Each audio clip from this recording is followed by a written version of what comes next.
Dear Esther, the morning after I was washed ashore, salt in my ears, sand in my mouth, and the waves always at my ankles, I felt as though everything had conspired to this one last shipwreck. I remembered nothing but water, stones in my belly and my shoes, threatening to drag me under to where only the most listless of creatures swim.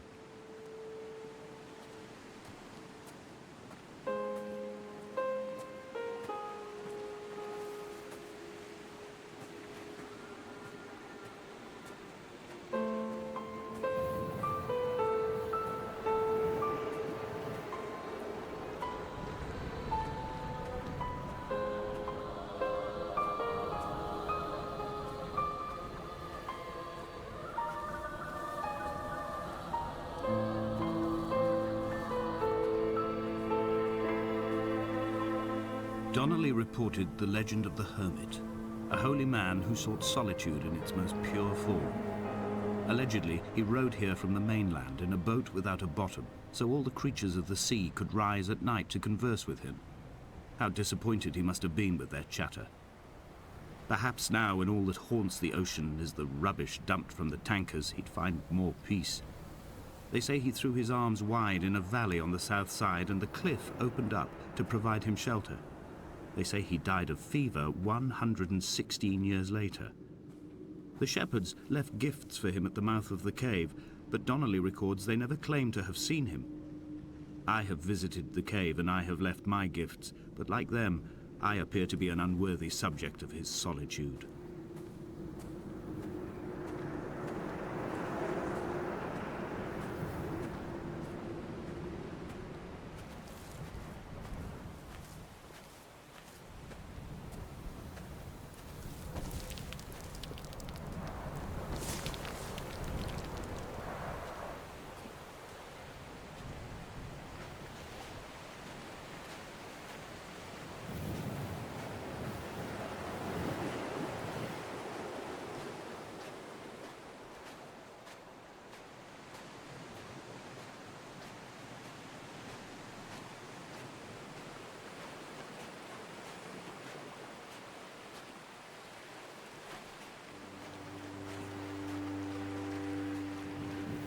When you were born, your mother told me, a hush fell over the delivery room.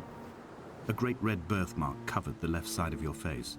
No one knew what to say, so you cried to fill the vacuum. I always admired you for that you cried to fill whatever vacuum you found. I began to manufacture vacuums just to enable you to deploy your talent.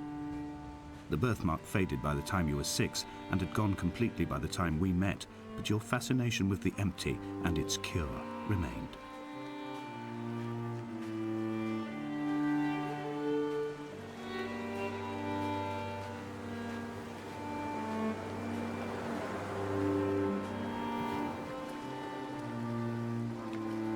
I have found the ship's manifest, crumpled and waterlogged under a stash of paint cans. It tells me that along with this present cargo, there was a large quantity of antacid yogurt bound for the European market. It must have washed out to sea. God knows there are no longer gulls or goats here to eat it.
Donnelly's book had not been taken out from the library since 1974. I decided it would never be missed as I slipped it under my coat and avoided the librarian's gaze on the way out. If the subject matter is obscure, the writer's literary style is even more so. It is not the text of a stable or trustworthy reporter. Perhaps it is fitting that my only companion in these last days should be a stolen book written by a dying man.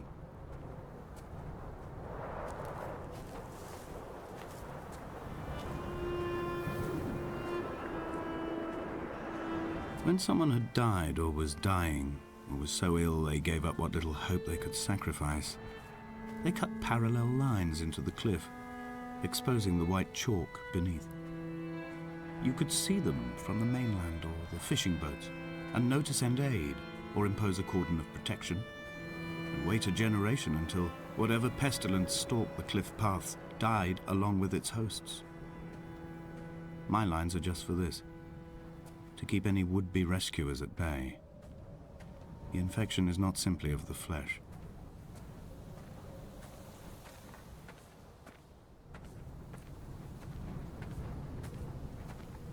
I quote directly, "A motley lot with little to recommend them. I have now spent 3 days in their company. That is, I fear, enough for any man not born amongst them. Despite their tedious inclination to quote scripture, they seem to me the most God-forsaken of all the inhabitants of the Outer Isles. Indeed, in this case, the very gravity of that term, forsaken by God, seems to find its very apex. It appears to me that Donnelly, too, found those who wander this shoreline to be adrift from any chance of redemption. Did he include himself in that, I wonder?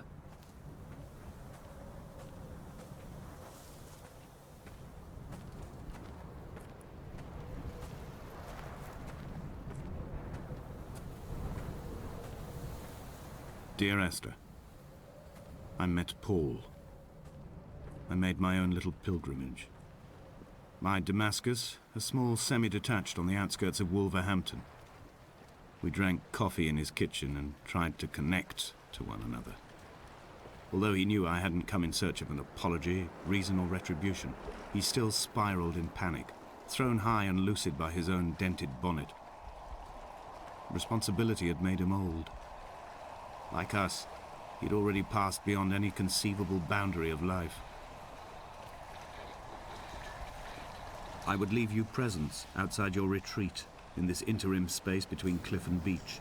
I would leave you loaves and fishes, but the fish stocks have been depleted and I've run out of bread. I would row you back to your homeland in a bottomless boat, but I fear we would both be driven mad by the chatter of the sea creatures.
The vegetation here has fossilized from the roots up.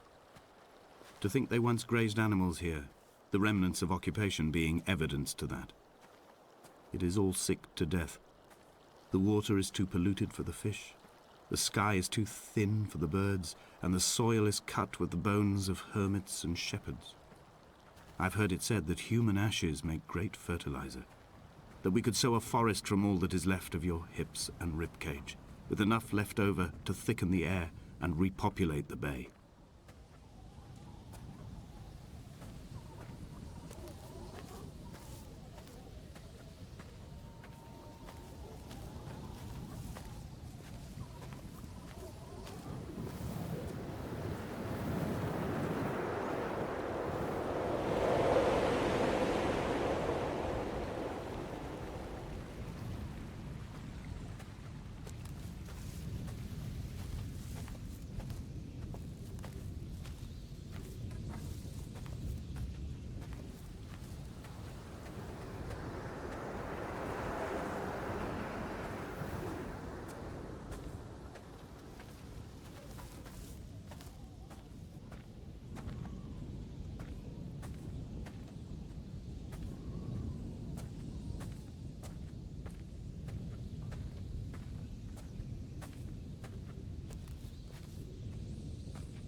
Dear Esther, I have now driven the stretch of the M5 between Exeter and Bristol over 21 times.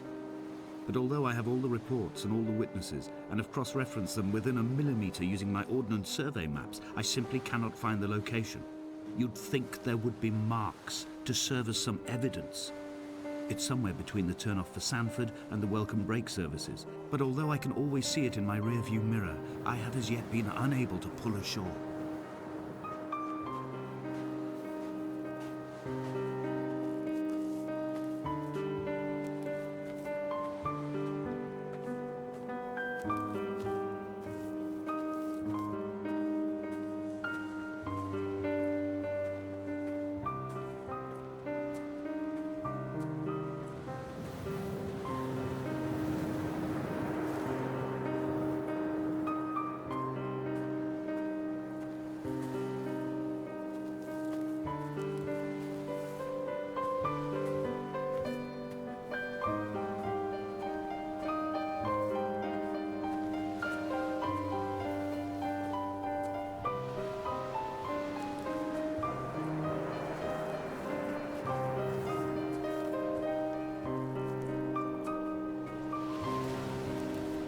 All night the boy has kept me lucid. I sat, when I was at the very edge of despair, when I thought I would never unlock the secret of the island, I sat at the edge and I watched the idiot boy blink through the night.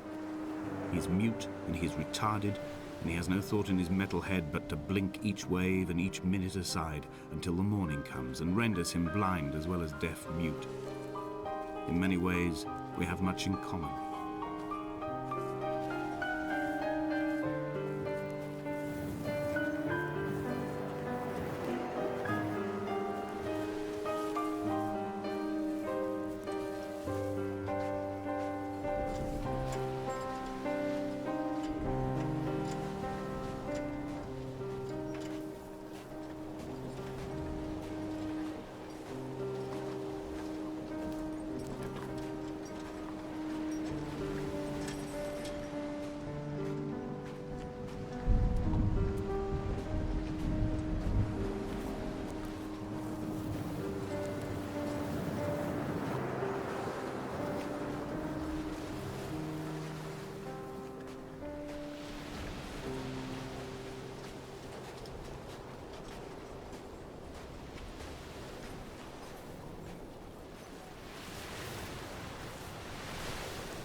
There must be a hole in the bottom of the boat.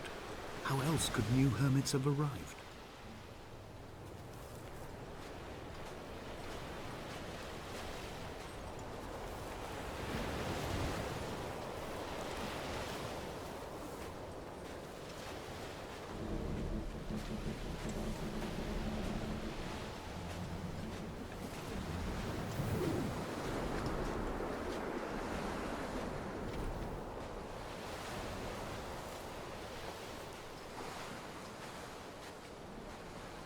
I had kidney stones and you visited me in the hospital. After the operation, when I was still half submerged in anesthetic, your outline and your speech both blurred. Now my stones have grown into an island and made their escape, and you have been rendered opaque by the car of a drunk.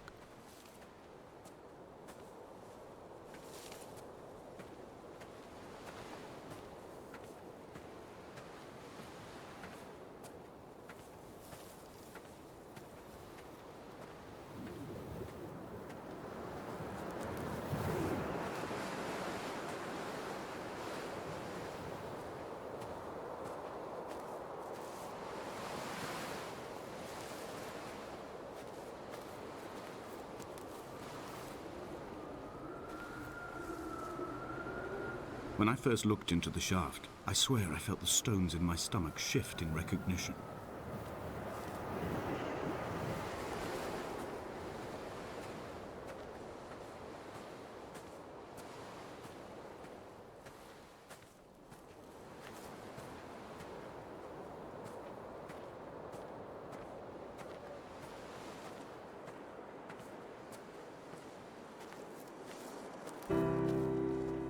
I've begun my ascent on the windless slope of the western side. The setting sun was an inflamed eye squeezing shut against the light shone in by the doctors. My neck is aching through constantly craning my head up to track the light of the aerial. I must look downwards, follow the path under the island to a new beginning.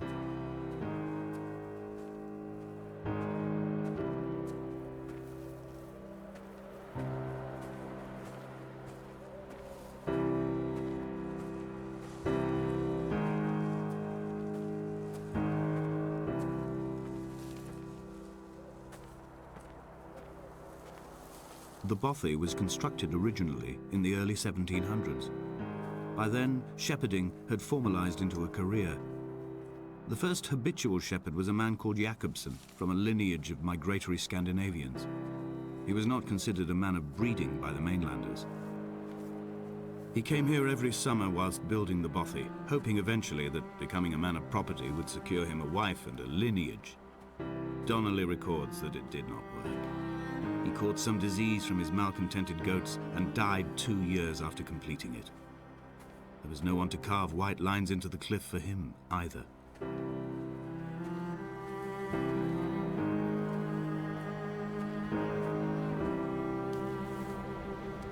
When the oil lamps ran out, I didn't pick up a torch, but used the moonlight to read by.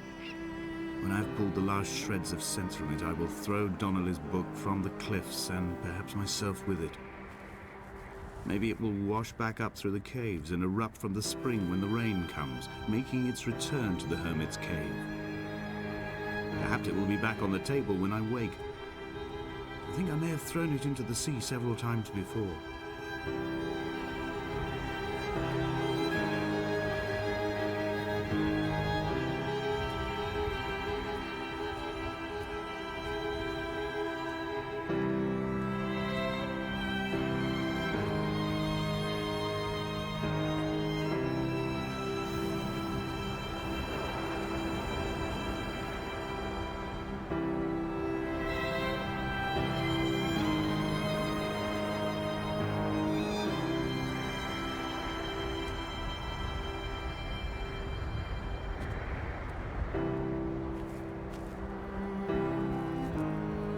In a footnote, the editor comments that at this point, Donnelly was going insane as syphilis tore through his system like a drunk driver.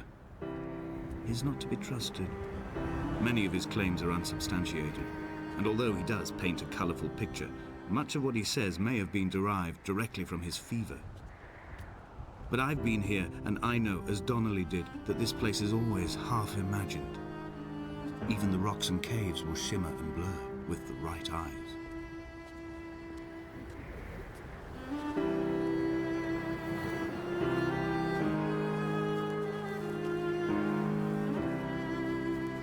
They found Jakobsen in early spring. The thaw had only just come. Even though he'd been dead nearly 7 months, his body had been frozen right down to the nerves and had not even begun to decompose. His fingernails were raw and bitten to the quick. They found the phosphorescent moss that grows in the caves deep under the nails. Whatever he'd been doing under the island when his strength began to fail is lost. He'd struggled halfway up the cliff again, perhaps in a delirium, perhaps trying to reach the bothy's fire before curling into a stone and expiring.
Climbing down to the caves, I slipped and fell and have injured my leg. I think the femur is broken. It is clearly infected. The skin has turned a bright, tight pink, and the pain is crashing in on waves, winter tides against my shoreline, drowning out the ache of my stones. I struggled back to the bothy to rest, but it has become clear that there is only one way this is likely to end. The medical supplies I looted from the trawler have suddenly found their purpose. They will keep me lucid for my final ascent.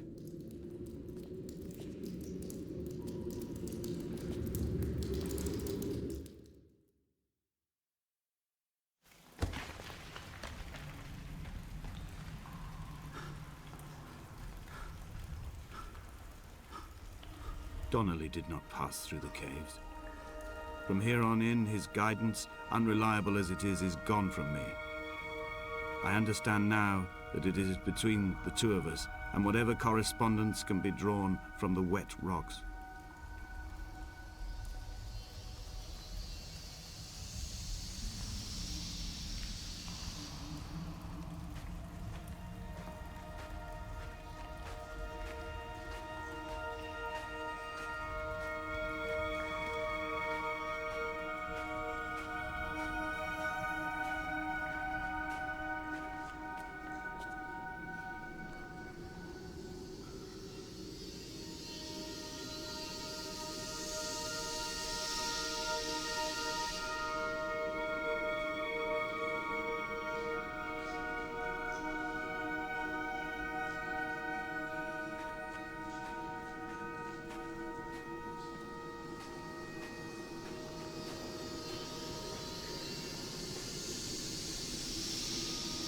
There is no other direction, no other exit from this motorway. Speeding past this junction, I saw you waiting at the roadside, for one last drink in your trembled hands.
I am traveling through my own body, following the line of infection from the shattered femur towards the heart.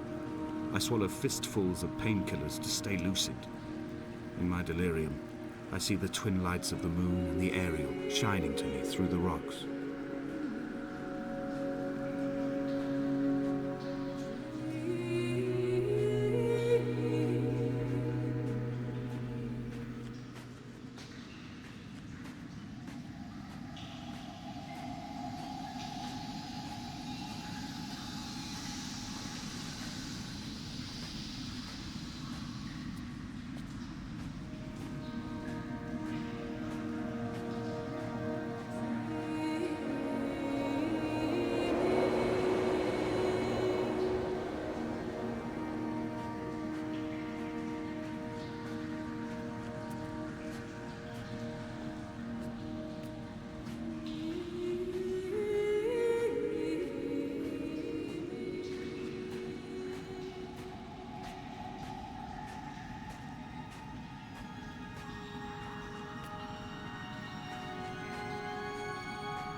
This cannot be the shaft they threw the goats into. It cannot be the landfill where the parts of your life that would not burn ended up. It cannot be the chimney that delivered you to the skies. It cannot be the place where you rained back down again to fertilize the soil and make small flowers in the rocks.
wish I could have known Donnelly in this place. We would have had so much to debate. Did he paint these stones or did I? Who left the pots in the hut by the jetty? Who formed the museum under the sea? Who fell silently to his death into the frozen waters? Who erected this godforsaken aerial in the first place? Did this whole island rise to the surface of my stomach, forcing the gulls to take flight?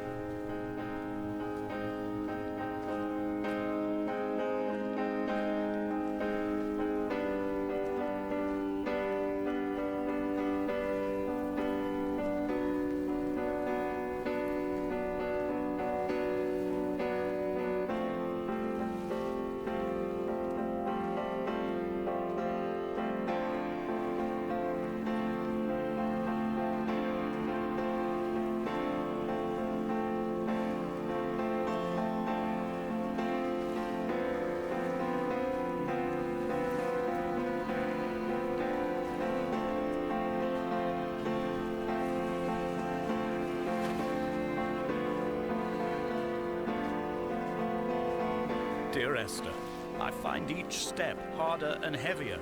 I drag Donnelly's corpse on my back across these rocks, and all I hear are his whispers of guilt, his reminders, his burnt letters, his neatly folded clothes. He tells me I was not drunk at all.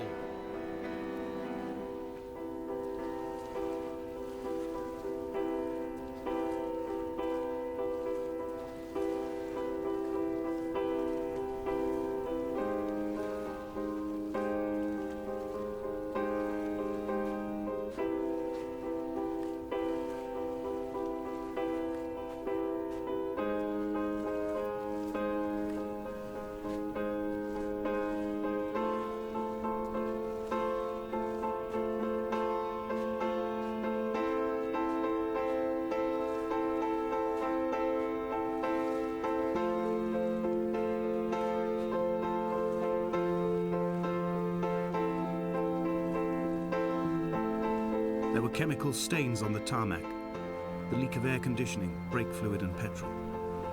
He kept sniffing at his fingers as he sat by the roadside, waiting as if he couldn't quite understand or recognize their smell. He said he'd been traveling back from a sales conference in Exeter. He'd stopped for farewell drinks earlier, but had kept a careful eye on his intake. He could hear the sirens above the idling traffic.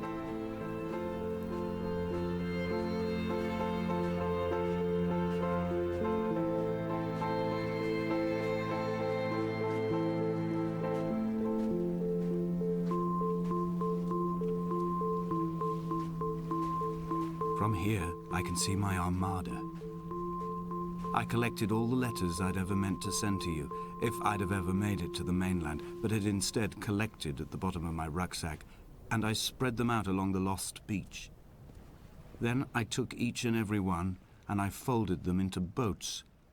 I folded you into the creases, and then, as the sun was setting, I set the fleet to sail. Shattered into 21 pieces, I consigned you to the Atlantic, and I sat here until I'd watched all of you sink.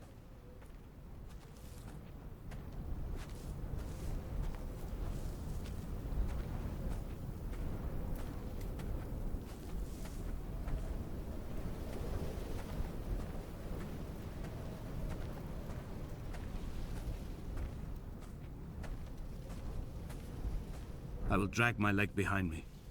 I will drag it like a crumpled hatchback, tires blown and sparking across the dimming lights of my vision. I'm running out of painkillers and am following the flicker of the moon home. When Paul keeled over dead on the road to Damascus, they restarted his heart with the jump leads from a crumpled hatchback. It took 21 attempts to convince it to wake up.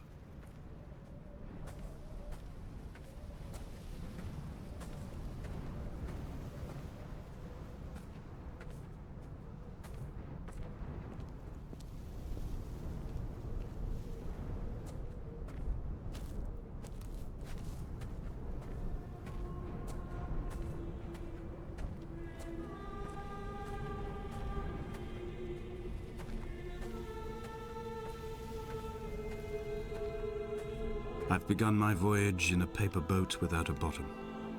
I will fly to the moon in it. I've been folded along a crease in time, a weakness in the sheet of life.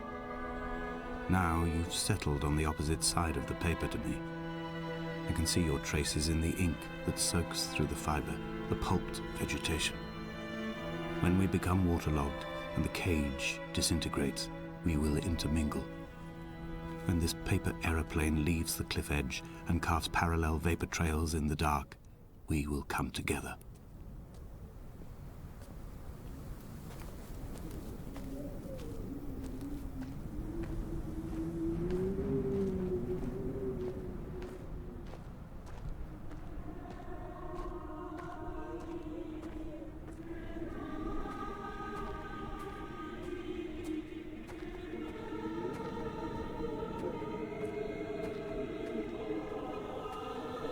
If only Donnelly had experienced this, he would have realized he was his own shoreline, as am I.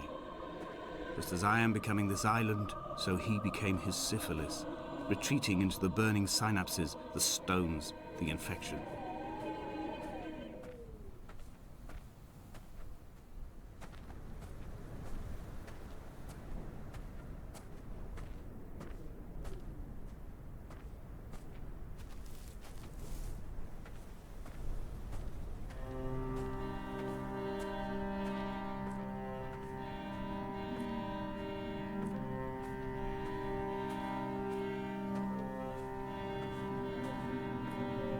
Bent back like a nail, like a hangnail, like a drowning man clung onto the wheel, drunk and spiraled, washed onto the lost shore under a moon as fractured as a shattered wing. We cleave, we are flight and suspended, these wretched painkillers, this form inconstant. I will take flight, I will take flight.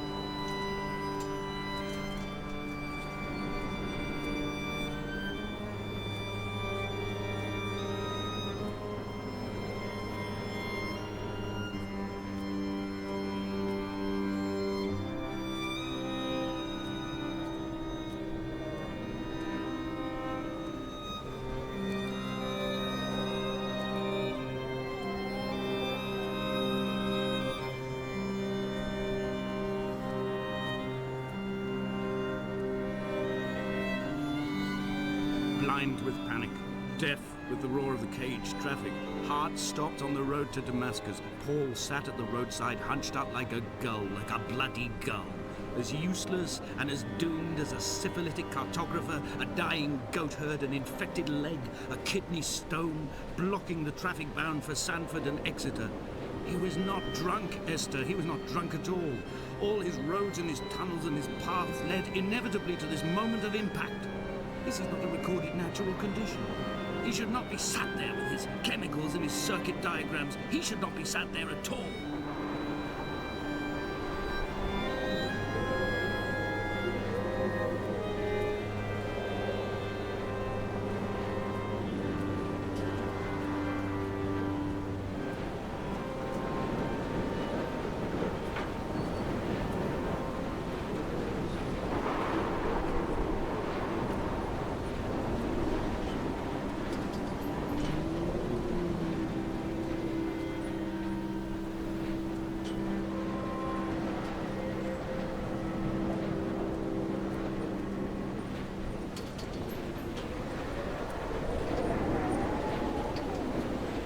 I am the Ariel.